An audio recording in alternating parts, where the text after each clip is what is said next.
Hi, everyone. So today is Centripetal Part 2. We're going to talk about vertical loops in this one. So we will get started. An airplane is going to execute a powered loop-de-loop flying in a vertical circle of radius 2.7 kilometers at a constant speed of 225 meters per second. Determine the force exerted by the seat on the 100-kilogram pilot at the bottom and the top of the loop. So let's draw this first. Okay, we have, whoops, wrong button. There we go. So we have this loop-de-loop, right? We have radius of 2.7 kilometers. And then we want to find, oh, wait, we also have velocity, right? Velocity is 225 meters per second. We've got that velocity vector top and bottom. So let's draw some free body diagrams to show what we're doing. So let's do the bottom of the loop first, 1A.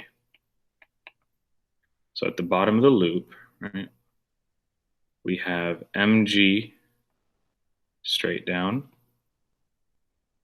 and then we have normal straight up. Okay.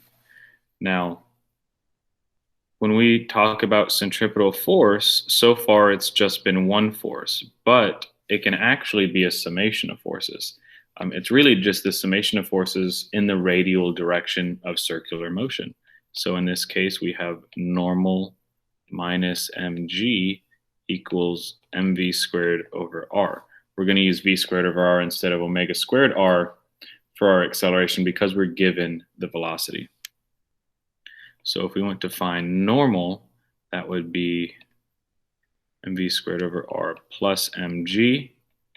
We can factor out an m to give us v squared over r plus g, which, as you can see, is really just mass times centripetal acceleration plus the acceleration due to gravity. Now, let's go ahead and put these numbers in. We have 100 kilograms times 225 squared divided by a radius of 2,700. Remember, that's kilometers. So we've got to do thousands plus 9.81. If we do that math, we get 285.6. Whoops, that's not big enough. We get 2,856 newtons. Now, to put that into perspective, 1g for this pilot would be his mass times the acceleration due to gravity, which would be 981 newtons. So if we take 2856 divided by 981, we get 291% gravity, almost 3 Gs. So he is feeling that acceleration as he goes through this loop-de-loop. And that's at the bottom, right? That at the bottom, you feel a lot of those G forces. Now let's see what you feel at the top for 1B. So 1B, right, we are at the top of the loop. Let's get a free body diagram. We have mg down, and we have normal force also down, right? At the top, the seat is pushing the pilot down because he is upside down. So if we look at the summation of forces for centripetal force, all along the radius, we have normal plus mg equals mv squared over r. And we will talk about why these right here are all positive in just a second. Now, if we want to solve for normal force would be mv squared over r minus mg, which gives you the mass times v squared over r minus g, which again, we were looking at m, which is really just ac minus g.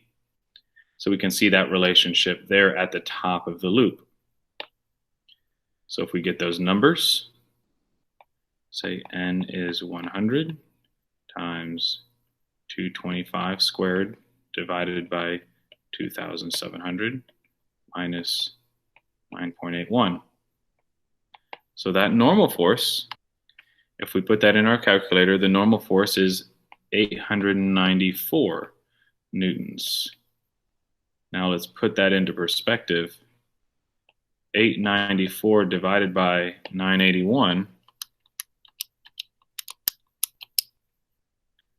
is 91% G, which means that at the top of the loop, he feels that little bit of weightlessness, right? Because even if you're free falling, you have 981 newtons, right? This guy would, because that's his G value.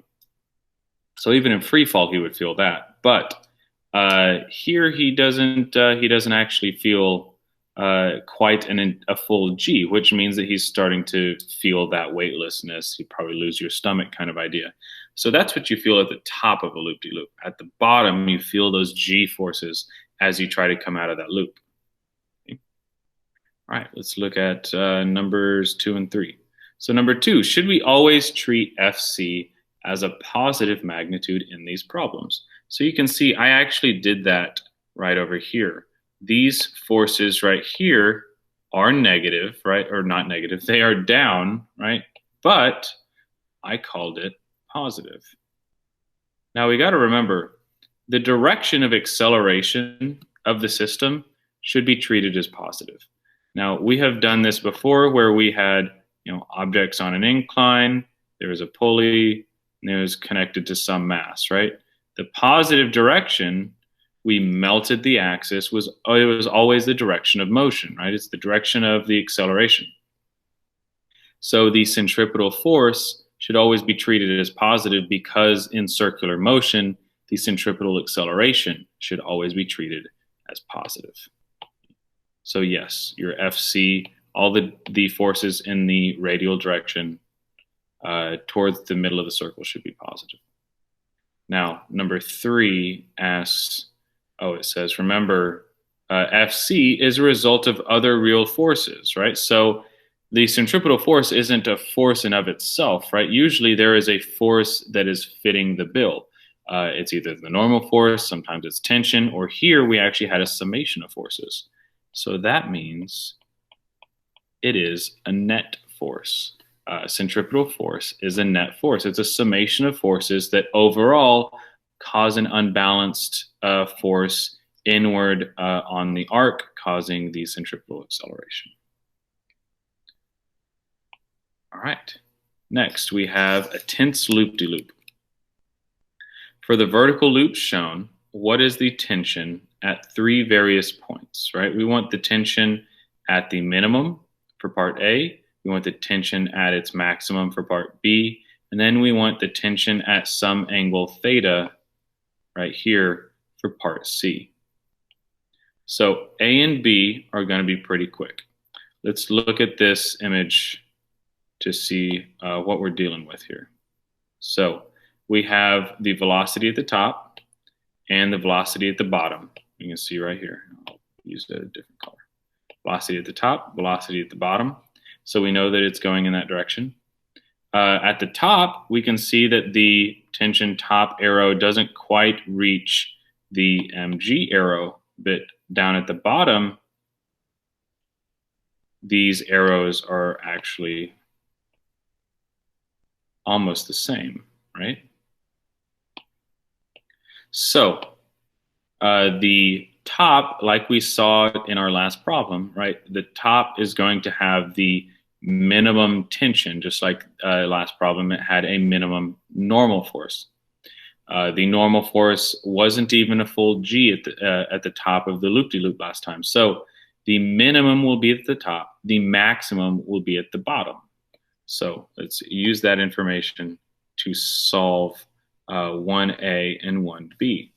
So let's get some free body diagrams for this. We have 1A at the top, right? Top is minimum. So again, we have normal force, we have mg.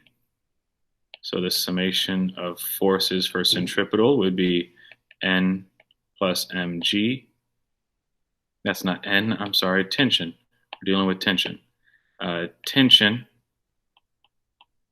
plus mg, that would be mv squared over r, because we were given velocity as a vector. So the tension would be mv squared over r minus mg, which would be m times v squared over r minus g. You can see that that is familiar. For part B, it is the same as we did last slide, right? The tension goes up, mg goes down, tension minus mg equals mv squared over r. So the tension at its maximum is m times v squared over r plus g.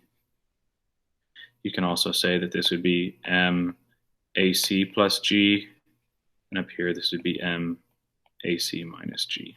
Okay.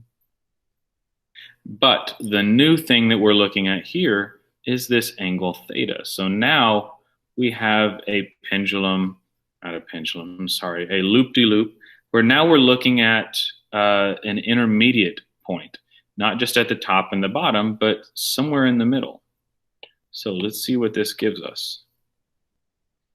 We have 1c. Our tension is off in this direction at some angle theta to the vertical. And then we have mg pointing down. But remember, everything in that radial direction going towards the center of the circle is positive. So instead of using a tension for the, instead of using an angle theta for the tension, we will actually use an angle theta for our mg. So this is where our angle will be. So tension will be all along its radius in this summation of forces, right? We have tension minus, this would be mg cosine theta. So we have tension minus mg cosine theta equals mv squared over r.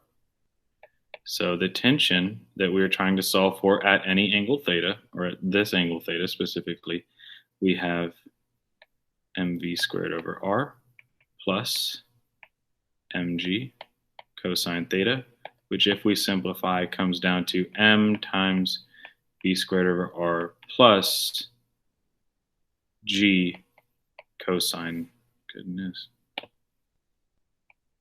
cosine theta. There we go.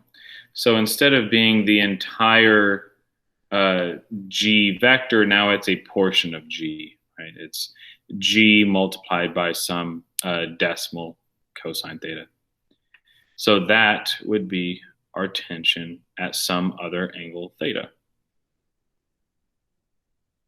Very similar method that we've been using through all of these problems. Now on number 2, what is the tangential acceleration when tension is minimal or maximal?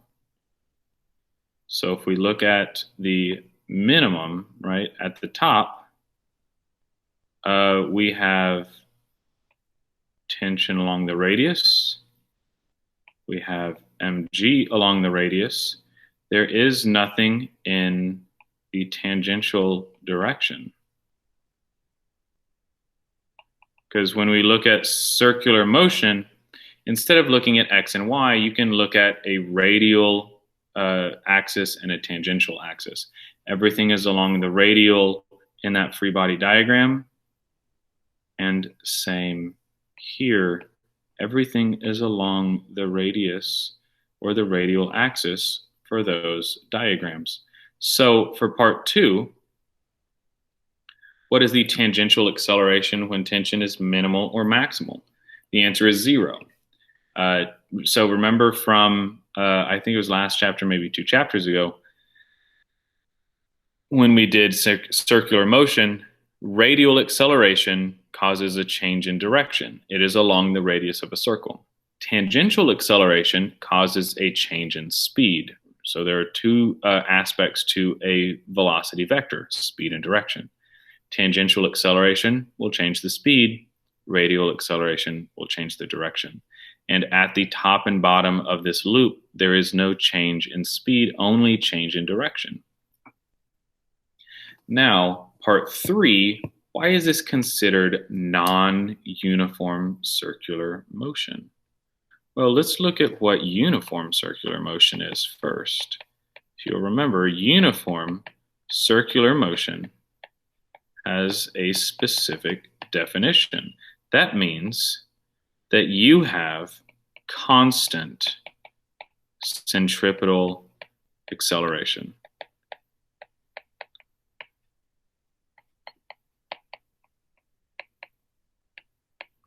And centripetal can be substituted as radial, right? Radial and centripetal acceleration, same thing. Now, constant centripetal acceleration means that your v squared over r or your omega squared r will not change. Now, to think about uniform circular motion, think about if you were to just drive around a roundabout, right? If you just drive around a roundabout and you never take your exit, you just go at a normal speed. You don't accelerate, you don't change your speed, but you constantly change your direction, right? That is constant centripetal acceleration. You're not going any faster. You don't change how many circles you go per minute. That would be your omega, right? How many revolutions per minute you go around the roundabout. You also don't change your speed. You just go at a steady speed limit that is in that area, right? That would be uniform circular motion. But here, we do not have uniform circular motion, as we can see right here. So this guy right here is along the tangent, mg sine theta. That's along the tangent of our circle. So here we would actually have tangential acceleration. And in our next problem, we can actually calculate the tangential acceleration of a problem. But here, it is not just all in the radius. You have some in the other axis, which for circular motion would be tangential. Okay, so that was 1, 2, and 3. Let's go on to our last problem, where we will actually talk more about that. So this is Tarzan. He is a blue ball in this problem, swinging on a vine that is 4.5 meters in length, makes an angle theta of 20 degrees and a speed of 4.5 meters per second. Calculate the magnitude and direction of total acceleration at this angle. So let's draw a free body diagram to see what we are looking at here. We have this angle right here for our tension, right? That is some angle theta from the vertical, and then mg simply points downward. However, remember, we are sticking with our radial and tangential axes. So here is where we will deal with our real angles, right along there. Now it asks for the magnitude and direction of total acceleration. Okay, we have the radius as 4.5 meters. We have the angle theta as 20 degrees, and we have the speed of 4.5 meters per second. Now, if you remember from circular motion that we did before, total acceleration is the square root of tangential acceleration plus radial acceleration. Remember, radial and centripetal are interchangeable. So we know how to find centripetal or radial acceleration. Let's find the tangential first. So in this problem, if we look at the summation of forces along the tangent, we only have one right here. That would be mg sine theta equals MAT. So you can see real quick, those m's will cancel. We get g sine theta equals the acceleration in the tangent, which would be 9.81 times sine 20 degrees. And that comes out to 3.35 meters per second squared. So that's how we can find tangent, right? This is a new way of doing our summation of forces. We talked about how you can do the summation of forces for centripetal acceleration. You can do the same for tangential. Now, when we did circular motion, we didn't really do much with tangential acceleration because we didn't have the summation of forces at the time. Now that we have centripetal force and we're incorporating force into circular motion, this is something that we can now do. Now, if we do what we've been doing throughout the video for centripetal force, we have T in the positive minus mg cosine theta equals mv squared over r. Actually, no, we just want centripetal acceleration. So that would be MAC.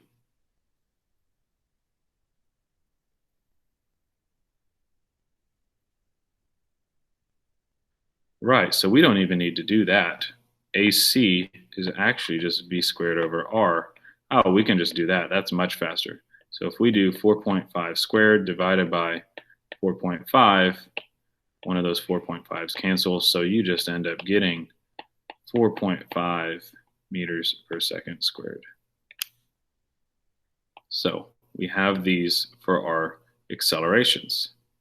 If we put these under a square root, we have 4.5 squared plus 3.35 squared. This is going to come out to about 5.6 meters per second squared for the total acceleration. But that's the magnitude, right? That is only magnitude for this, and it asks for magnitude and direction. So let's get our direction real quick. Let's draw a free body diagram. All right, so we have our tension in this direction. Now let's just call it what it is. This is our centripetal acceleration. This is our tangential acceleration. So if we want to find our total, let's move this down here. Okay. And we will actually move this to the other side, give me room to draw. So now this is our total acceleration, right? Now, if we do this, this is going to be relative to a specific axis, right? So here, this angle theta is relative to the tangent. We can also find this angle phi. Phi would be relative to the radius. So we can actually find both. Sometimes it'll ask you to give one or the other, or one or the other will do just fine. So let's find theta first. Well, theta, we could do arctangent of, was it opposite over adjacent? So you have AC over AT. So the arctangent of AC over AT should be about 53 degrees, and that is relative to the tangent. But if we want angle phi, then we could do tangent inverse of AT over AC. You can see up here, this is our shadow AT, and here is our shadow AC. That would come out to about 37 degrees relative to the radius. Both of those angles, they describe and define the direction. So there is no right or wrong answer because it didn't ask you relative to tangent, relative to radius. It didn't ask you any of that, or relative to horizontal or vertical. So both of those will do just fine. All right, so that was part A, total acceleration, magnitude, and direction. Now, Tarzan started on the left. It is very likely the vine, is it very likely the vine will break as he continues to the right? Why or why not? So let's look at when the tension is at its maximum, right? We talked about this before. The tension is at its maximum at the bottom of the swing, right? The tension from the bottom, if we have the summation of forces, the tension at the bottom minus mg, is it going to equal mv squared over r, right? We talked about that before. But the only way for this vine to break is if the tension at the bottom is less than mg. If mg is greater than the tension, then it's going to break and Tarzan falls into water or whatever he's swinging over. But the question asks, he started on the left, is it likely the vine will break as he continues to the right? Well, if we look at his current position, he is past this point of maximum tension. So since he is past this point of maximum tension, the vine will not break. He already passed the point where it should have broken. So on the upswing, it can't break. All right, and then part C. If we look at part A, was the first step to find an equation for tension. Why was this problem different from the first two? So if we look at part A, we are looking for the total acceleration of at this angle. So if we look back at our math to find the tangential acceleration, we just looked at the summation of forces in the tangent. Oh, goodness. Summation of forces in the tangent was mg sine theta equals mat. That had nothing to do with tension. And to find our centripetal acceleration, we just used v squared over r. Again, no tension. So finding that acceleration, tension again was not needed. Tension and normal can occasionally be skipped, right? We've talked about how it's easy to solve for tension and plug it in, solve for normal and plug it in, and completely get rid of them. Well, when we're looking at when we're looking at the acceleration, the tension actually doesn't matter. All that matters is mass, gravity, the angle theta, and then the velocity and the radius of the circular motion. We actually have a few forces looking at that, because actually over here, mass didn't matter either. Mass was canceled. So there are actually no forces when we're looking at just the acceleration. We were able to find it using other variables. So we didn't have to use tension at all when looking at the overall acceleration of this of Tarzan swinging on the vine, even though we had to look at the tangential and the radial direction. Okay, this is the end of Centripetal Part 2, vertical loops. We'll continue through Chapter 6, doing some centripetal forces, and then going into some calculus doing integration.